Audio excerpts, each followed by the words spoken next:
Viewers, আসসালামু আলাইকুম। আপনারা সবাই কেমন আছেন? আশা করি সবাই ভালো আছেন। ইনশাআল্লাহ আমিও ভালো আছি।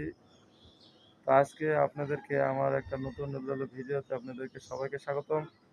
আমার বাগানের এর আগে কিছু ভিডিও দিয়েছিলাম। ওই বাগানেরই কিছু ভিডিও আপনাদের সাথে আজকে শেয়ার করব। তাহলে আসুন দেখি আমাদের বাগানটা এখন কি পর্যায়ে আছে। এই যে আমার এই যে বাগান, এই বাগানের এই যে কলমি গাছ লাগাইছিলাম, এই কলমি গাছগুলো অনেক বড় হয়ে গেছে। এই কলমি গাছগুলো অনেক সুন্দর এবং শক্তিশালী এবং সতেজ আছে।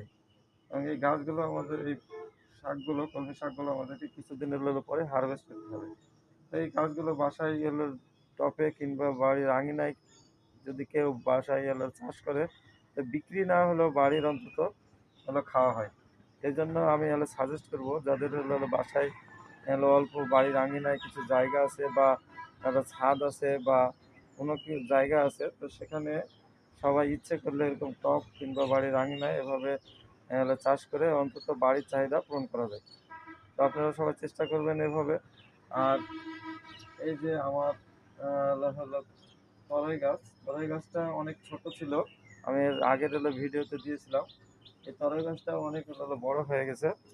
আর তারপরে এই যে আমার বাগানের একটা ফুল গাছও আছে। এই ফুল গাছটাও অনেক সুন্দর।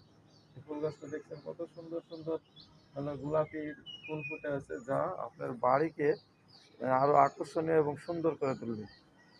এটাকে এক ধরনের একটা গেট ফুল বলে। তো আপনারা সবাই এই গেট ফুল লাগানোর চেষ্টা করবে। আসুন আরেকটা দেখাই। এই যে আমার বাগানের এই গাছটার ভিডিওটা আমি দিয়েছিলাম। অনেক ছোট ছিল এই গাছগুলো তখন। এই দেখেন এই গাছগুলো এখন আমার থেকেও অনেক বড় বড় হয়ে গেছে। এই গাছগুলো আমার থেকে অনেক বড় বড় হয়ে গেছে এবং রিসেন্টলি এই গাছে দুইটা গাছে আমার ফল এসছে।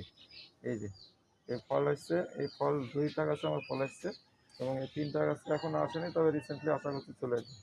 এই যে এখানে আমাদের একটা করলা গাছ আছে, করলা গাছটাও অনেক বড় হয়ে গেছে, এটাও ছোট দেখা যাচ্ছিলাম।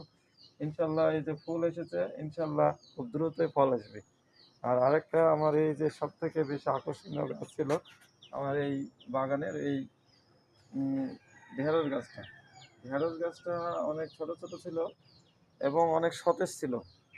এটার ভিডিওটা আমার দেওয়া আছে, আপনারা এটা দেখে নেবেন।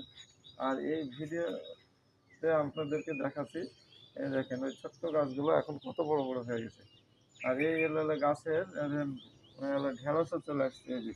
এই যে একটা একটা করে ঢেঁড়স আসছে, অলরেডি ঢেঁড়স চলে আসছে।